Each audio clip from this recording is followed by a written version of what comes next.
You're watching News 19's Friends at 5 with Andrea Mock and Darcy Strickland. Thanks for joining us for the second half hour of Friends at 5. I'm Clark Foraker. Andrea has the afternoon off. And I'm Darcy Strickland. More attention is on the issue of domestic violence across the nation lately, and South Carolina lawmakers are gearing up to find ways to combat the issue here at home. South Carolina, as many of you know, ranks second in the nation when it comes to men killing women in domestic violence situations.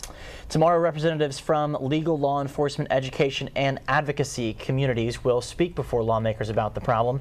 News 19's Jennifer Bellamy joins us now with some of what those lawmakers were here and why advocates say they can actually help in this discussion. A big issue, and a lot of folks hoping that some action is taken. You know, I spoke with some people who will be addressing those lawmakers tomorrow about what they think we can do here in South Carolina to turn the tide on criminal domestic violence. Groups will present their concerns and suggestions, hoping to change or strengthen laws in our state.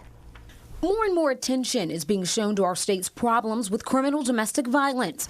Groups from across the state are preparing to present information to lawmakers on the issue. There's an opportunity here to really not only focus on new legislation, but focus on those laws that already exist. Rebecca Williams, AG, with the South Carolina Coalition Against Domestic Violence and Sexual Assault, says the group will speak about a lack of funding and support from the state, holding offenders accountable, and extending a federal gun ban against offenders to the state level. The problem lies in the fact that there isn't a state statute, and so there are then gaps in terms of how it can be enforced and how those can be removed if there's no state law supporting that. Brian Bennett, a domestic violence training instructor with the State Criminal Justice Academy, will speak as well. We're going to present some research material that shows that there's a correlation with domestic violence and strangulation attempts.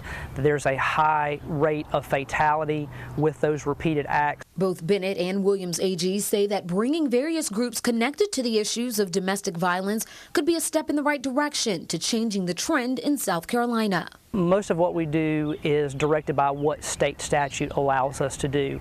There are certain parameters, certain elements of the law that we have to follow, and if those elements aren't met, it kind of limits our ability to do certain things. So what we're trying to do is see if they can consider some other measures that would allow us a little more latitude, a little more direction on how we can address these really difficult issues of domestic violence. Well, the Criminal Domestic Violence Reform Committee will meet at the State House tomorrow beginning at 9:30 in the morning. Next month, on October 7th, the panel will hear public comments on the issue, so it'll be interesting to see what these different groups have to say to lawmakers and what actions they may possibly take in the next session. The good thing is that they're coming together, they're stepping up, they're addressing this issue. The first step. Yeah. Definitely. A lot of work to be done, Jennifer. Thank you so much.